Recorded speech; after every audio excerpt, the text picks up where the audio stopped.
Haleluya, haleluya.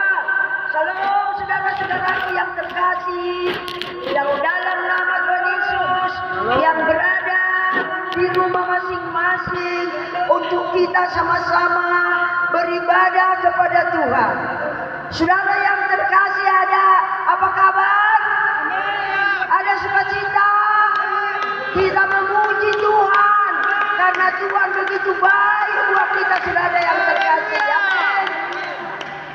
Sudah 3 minggu kita tidak ada ibadah di rumah Tuhan, di gereja. Tapi tidak mau menghalangi kita tetap beribadah kepada Tuhan, mencari wajah Tuhan dengan cara kita sekarang. Datang, kita duduk diam di kaki Tuhan. Kita memulai dengan ibadah keluarga, memuji menyembah Tuhan, mengangkat pujian kepada Tuhan, berdoa kepada Tuhan. Semua anggota keluarga duduk diam untuk mencari wajah Tuhan. Amin, saudara. Di gereja kami hamba-hamba Tuhan, gembala beserta keluarga juga akan menyampaikan kebenaran firman Tuhan. Tadi kita sudah mulai dengan doa dan penyembahan kepada Tuhan, pujian kepada Tuhan. Saudara yang terkasih, shalom. Firman Tuhan untuk hari ini, kita akan mendengarkan tentang kematian Yesus. Hari ini adalah hari yang istimewa.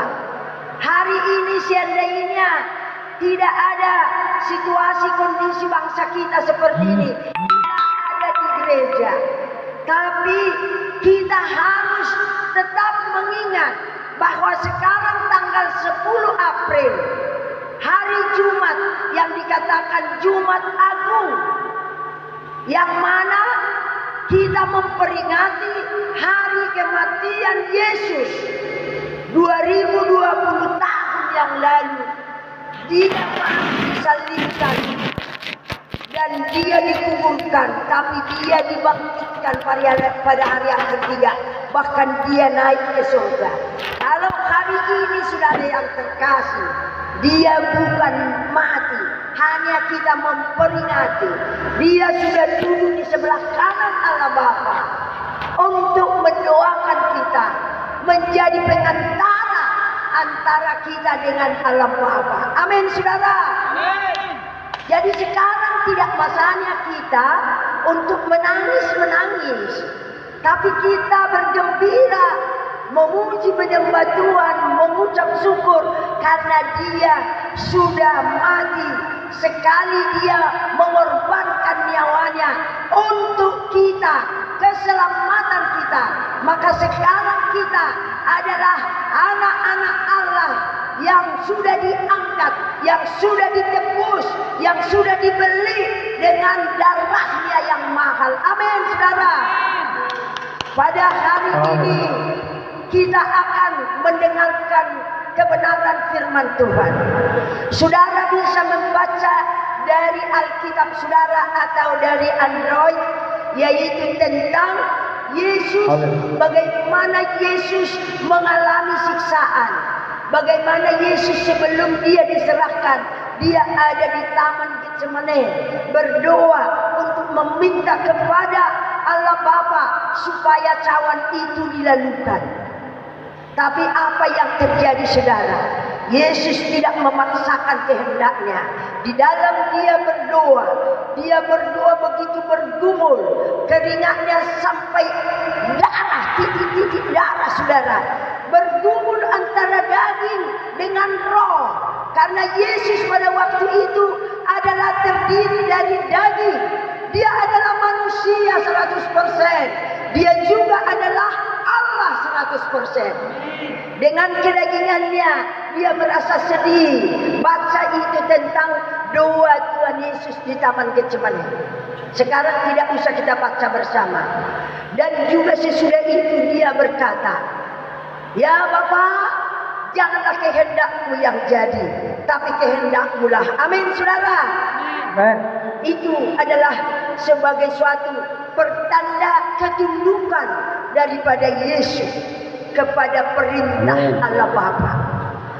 Dan teruskan baca dengan penyalibannya. Baca semua tentang bagaimana penderitaannya. Dia diolok-olok, dia diludahi, segala macam, baca sendiri. Tapi sekarang yang akan kita baca bersama adalah dari Yohanes 19 ayat 28 sampai 30 saja. Yohanes 19 ayat 28 sampai 30 saja, yaitu tentang Yesus mati. Kita baca bersama-sama. Haleluya, demikian firman Tuhan. Sesudah itu, karena Yesus tahu bahwa segala sesuatu telah selesai, berkatalah ia, supaya genaplah yang ada tertulis dalam kitab suci. Aku haus. Di situ ada suatu bekas penuh anggur asam. Maka mereka mencucukkan bunga karang yang telah dicelupkan dalam anggur asam pada sebatang hisop, lalu menunjukkan ke mulut Yesus. Sesudah Yesus meminum anggur asam itu, berkatalah ia, sudah selesai. Lalu ia menundukkan kepalanya dan menyerahkan nyawanya. Amin. Saudara yang terkasih, inilah saat-saat terakhir kepada Yesus waktu dia di kayu salib, bahwa dia mengatakan aku haus, diberikan anggur asam. Saudara, dia minum, tapi dia menundukkan kepalanya, menyerahkan nyawanya. Baru Yesus mati. Menurut adat orang Yahudi, saudara, orang yang disalibkan itu adalah orang yang sangat besar dosanya, kesalahannya. Orang yang sangat terhina dan terkutuk. Orang yang disalibkan adalah orang yang terkutuk. Maka pada waktu itu Yesus disetarakan dengan orang terkutuk. Makanya ada dua yang disalibkan. Satu di sebelah kanan, satu di sebelah kiri. Itu adalah orang-orang penjahat, pembunuh. Maka manusia waktu itu ahli-ahli Taurat, ya, imam-imam besar menganggap Yesus itu adalah orang yang terkutuk, orang yang disetarakan dengan orang jahat. Inilah saudara yang terkasih. Kalau kita renungkan ini, begitu luar biasanya pengorbanan Tuhan Yesus bagi kita. Dia lakukan ini semata-mata untuk menebus dosa-dosa umat manusia. Inilah pengorbanan Yesus sekali untuk selamanya, menyerahkan nyawanya buat keselamatan manusia dan menebus dosa umat manusia. Bukan cuma orang Kristen, tapi semua umat manusia. Inilah menjadi kita sekarang mendengarkan kebenaran firman Tuhan ini, bahwa tema daripada firman Tuhan pada hari ini di dalam kita memperingati kematian Yesus Kristus, yaitu temanya kematian Kristus adalah korban yang sempurna. Amin, saudara. Amin. Masukkan di dalam hati bahwa kematian Yesus adalah korban yang sempurna. Amin. Amin. Karena itu saudara yang terkasih, kita mengerti dan mengetahui sekarang, sekalipun situasinya tidak bebas orang berkeliaran, tapi kalau kita sebagai umat Tuhan datang duduk diam di kaki Tuhan, mendengarkan firman Tuhan, berdoa kepada Tuhan, beribadah kepada Tuhan, membaca firman Tuhan tentang kematian Tuhan Yesus. Semua umat manusia, terutama umat Kristiani, merayakan, memperingati hari yang besar ini. Ini sebenarnya yang paling besar dari seluruh kegiatan-kegiatan agama. Tapi pada umumnya kita sebagai umat Kristiani yang paling kita besar-besarkan adalah Natal. Ya, tapi sebenarnya kematian Yesus inilah yang paling harus kita imani, harus kita sadari dan kita renungkan bahwa inilah paling tertinggi pengorbanan Yesus buat keselamatan umat manusia. Amin, saudara. Amin. Saudara yang terkasih, betapa besar kasih dan pengorbanan Kristus yang rela mengorbankan nyawanya untuk menebus dosa kita, untuk menebus dosa umat manusia. Tidak ada yang seperti Yesus. Hanya satu-satunya Yesuslah yang rela mati, disiksa, tubuhnya dihancurkan, darahnya dicurahkan. Semuanya itu bermakna untuk keselamatan orang yang percaya kepadanya, untuk keselamatan orang yang mau mengikut dia. Karena dengan tubuhnya yang dihancurkan itu, ya, bilur-bilurnya menyembuhkan setiap orang yang sakit asal diimani dan asal dipercayai, asal diminta kepada Tuhan.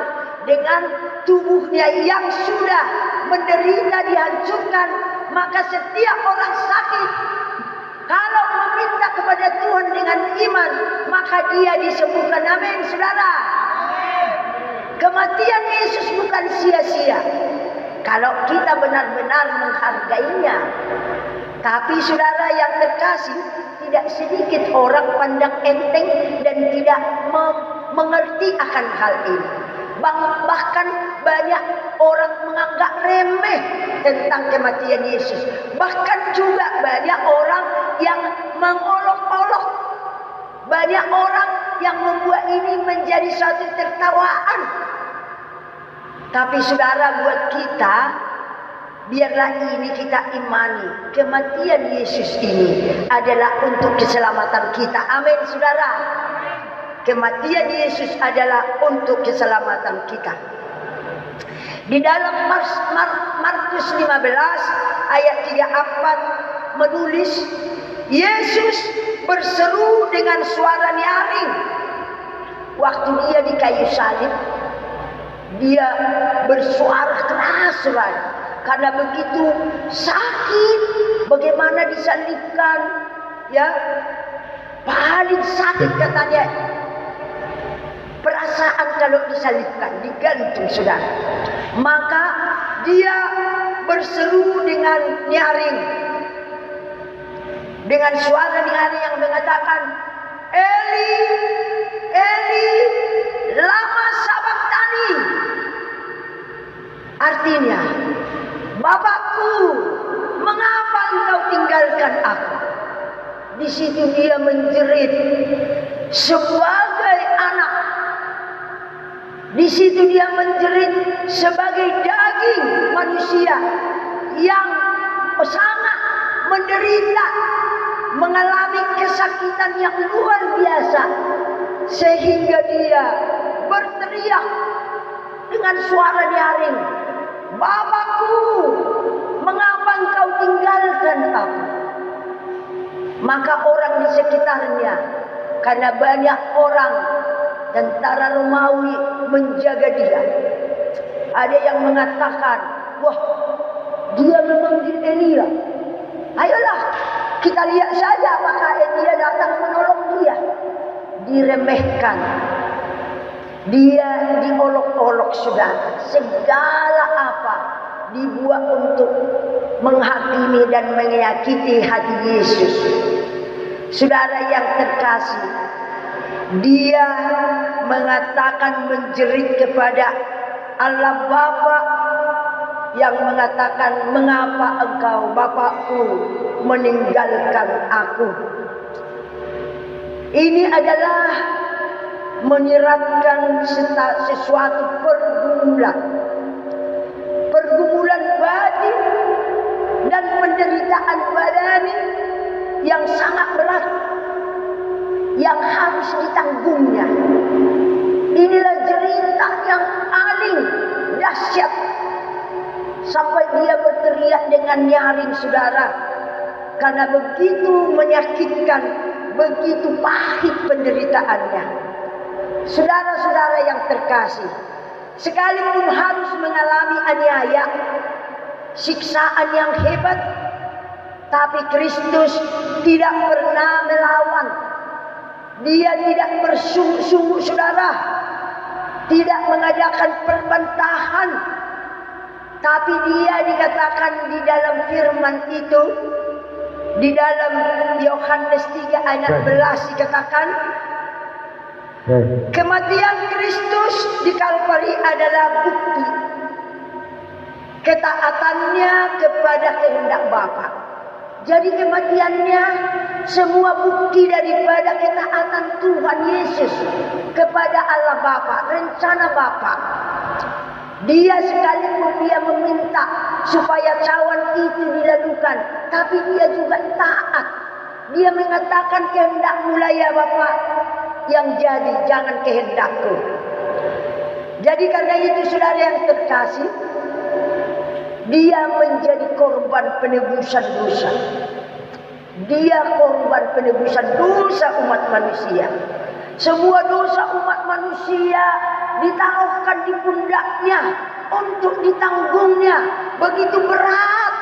Makanya dia sampai mengatakan waktu dia di Taman Getsemane, hatiku sedih seperti orang mau mati. Benar-benar secara manusia, karena dia adalah waktu itu masih manusia. Dia merasakan kepedihan dan kesedihan sampai dia seperti mau mati rasanya. Makanya saudara yang terkasih, pengorbanannya ini disebut pengorbanan yang sempurna. Tema yang saya sampaikan tadi, bahwa pengorbanan Yesus di kayu salib itu adalah korban yang sempurna, ya, pengorbanan yang sempurna. Tubuhnya sendiri menjadi korban penebusan dosa. Karena itu saudara yang terkasih, kita harus mengingat bagaimana penderitaannya. Ia sanggup juga menyelamatkan semua orang percaya dengan sempurna. Karena dia sudah mengorbankan nyawanya, mengorbankan tubuhnya bagi kita, maka ia juga sanggup untuk menyelamatkan semua kita yang percaya dengan sempurna. Amin, saudara. Imani bahwa kematian Yesus adalah sebagai korban yang sempurna untuk keselamatan kita. Amin, saudara. Karena itu saudara yang terkasih, Kristus bukan hanya mempersiapkan korban kepada Bapa. Dia bukan hanya untuk mengorbankan dirinya untuk Allah Bapa, tapi semua orang percaya, ya. Jadi tetapi korban juga ia sendiri menjadi korban persembahan, ya, korban persembahan kepada kita. Saudara yang terkasih, camkan dan renungkan betapa besar pengorbanan Yesus untuk keselamatan kita. Dia rela mati bagi kita. Tidak ada yang seperti Yesus. Hanya dialah satu-satunya Allah yang rela mati bagi umat manusia. Agama banyak, kepercayaan banyak, Tapi ingat, tidak ada juru selamat selain daripada Yesus Kristus. Amin. Tidak ada di antara semua nabi-nabi yang ada di dunia ini seperti Yesus. Hanya Yesuslah yang rela mati. Dia mati, dia dikuburkan, tapi dia tidak tinggal di kuburan. Kenapa? Karena dia adalah Allah. Dia bangkit pada hari yang ketiga. Maka jasadnya, kuburannya kosong. Yang akan kita rayakan nanti hari Minggu besok. Jadi hari Minggu besok kita juga akan mendengarkan kebenaran firman Tuhan. Kita akan beribadah bersama di rumah kita masing-masing. Amin, saudara. Amin. Siapkan hatimu. Siapkan hatimu untuk menyembah Tuhan. Siapkan hatimu mengucap syukur kepada Tuhan. Karena hanya Allah kita lah, Yesus namanya, yang rela mati bagi orang yang percaya. Bahkan bagi semua umat manusia yang mau menerima dia. Amin. Amin. Kita inilah orang yang berbahagia, saudara. Kita tidak salah pilih untuk mengikut Yesus. Amin. Amin. Karena hanya Yesuslah Tuhan yang sanggup untuk menyelamatkan manusia dari segala dosa. Kita hargailah darahnya yang tercurah. Kita hargailah tubuhnya yang dihancurkan dalam perbuatan kita, dalam tindak tanduk kita, supaya kita menjadi surat terbuka kepada semua umat manusia bahwa pengikut Kristus adalah orang-orang yang sudah diselamatkan. Pengikut Kristus adalah orang-orang yang sudah diajar oleh Yesus dengan kerendahan hati, yang setia beribadah kepada Tuhan. Amin, saudara. Saudara yang terkasih, kalau kita lihat dari kehidupan manusia, banyak orang yang tidak menghargai perbuatan Tuhan. Banyak orang yang tidak menghargai kematian Yesus ini. Dianggapnya sepele. Dianggapnya itu adalah biasa-biasa. Tapi kalau kita yang beriman, yang merenungkan kebaikan Tuhan, seharusnya kita harus menghargai tubuh Kristus yang sudah hancur, darah Kristus yang sudah dicurahkan untuk keselamatan kita. Jadi saudara yang terkasih, banyak orang Kristen menjadikan salib hanya sebagai simbol belaka.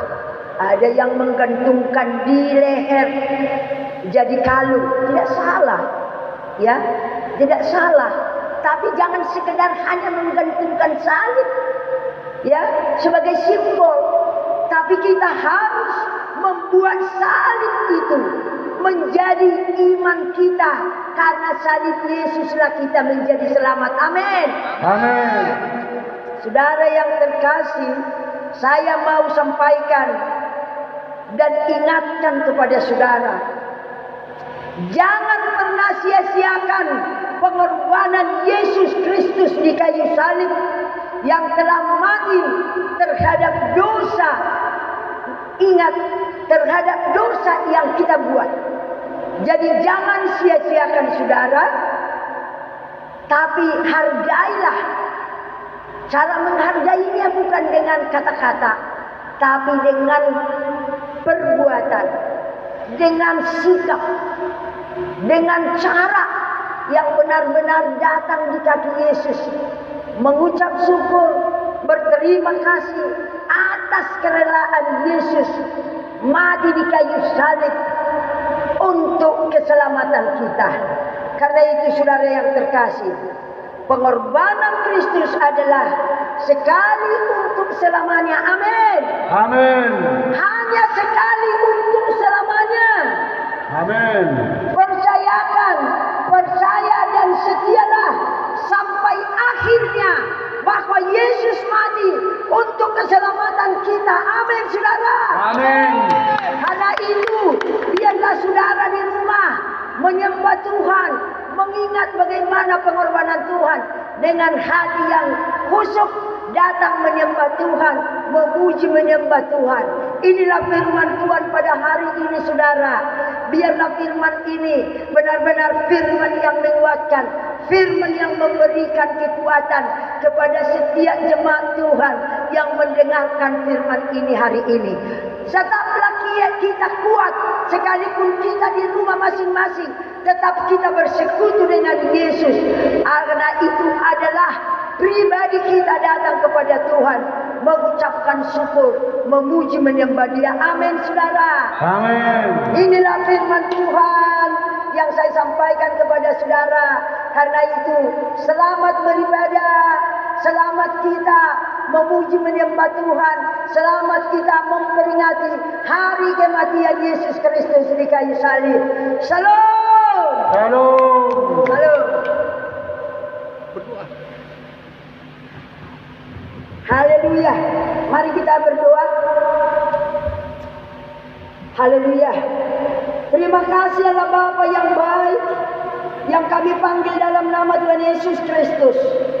Pada saat ini Tuhan, kami datang kepada Tuhan, di mana kami sudah mendengarkan firman-Mu, yaitu tentang bahwa pengorbanan-Mu adalah sangat sempurna bagi kami. Karena pengorbanan-Mu adalah pengorbanan yang sangat luar biasa. Tubuh-Mu dihancurkan, nyawa-Mu dihabiskan untuk keselamatan kami. Engkau serahkan nyawa-Mu supaya kami menjadi selamat. Kami mengucap syukur, kami berterima kasih. Biarlah firman yang sudah disampaikan kepada jemaat yang sedang beribadah di rumah, Tuhanlah yang akan menjamah setiap jemaat, yang akan menerangkan firman ini di hati mereka masing-masing. Hamba-Mu sudah selesai berkata-kata, menyampaikan kebenaran firman-Mu. Tapi Engkau tidak terbatas. Engkau bisa sampai seterusnya, menjamah hati mereka, mengetuk hati mereka, mengingatkan mereka tentang kematian-Mu adalah sebagai korban yang sempurna. Terpujilah nama-Mu, berkatilah setiap jemaat Tuhan dimanapun berada.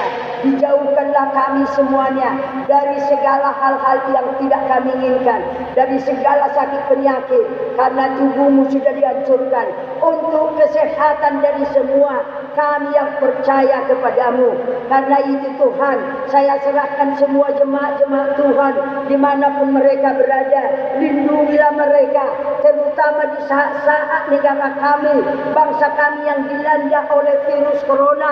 Di dalam nama Tuhan Yesus, hamba-Mu berdoa, tidak ada satupun di antara jemaat Tuhan yang akan terkena virus corona. Amin. Karena Allah adalah Allah yang melindungi, yang membungkus, yang memagari, yang memayungi setiap jiwa-jiwa. Bahkan bukan cuma jemaat GBI Tenggano, semua umat-umat Tuhan yang ada di Indonesia ini, hamba-hamba Tuhan, biarlah Tuhan lindungi dan pagari.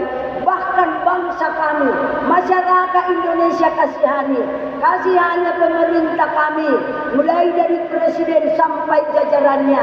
Biarlah Tuhan yang memberikan mereka Tuhan pertolongan di dalam memikirkan semua bagaimana caranya untuk mengatasi virus corona, sehingga mereka akan mengeluarkan dana yang begitu besar untuk masyarakat kami yang tidak mampu, bahkan untuk keperluan-keperluan dari semuanya.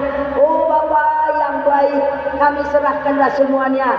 Biarlah Kau berikan kekuatan kepada Bapak Presiden kami, kepada semua jajarannya pemerintah daerah, baik gubernur, bupati, camat, kepala desa, bahkan semuanya. Biarlah Tuhan berikan Tuhan mereka hikmat marifat surgawi untuk mengatasi semuanya. Yang kami minta Tuhan, biarlah Tuhan yang memberkati satu keputusan tindakan dari pemerintah kami untuk mengadakan lockdown yang membuat masyarakat tidak ada yang akan keluar untuk mematikan virus ini. Dalam nama Yesus, kuasa Kristuslah yang akan menghanguskan dan memutuskan virus corona dari bangsa kami, khususnya dari kami hamba-hambamu dan jemaat-jemaatmu.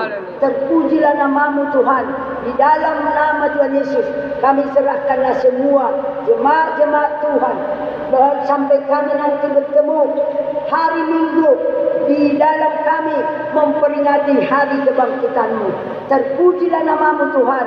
Dalam nama Bapa, Anak, Roh Kudus, yaitu Tuhan Yesus Kristus, kami berdoa. Haleluya, haleluya.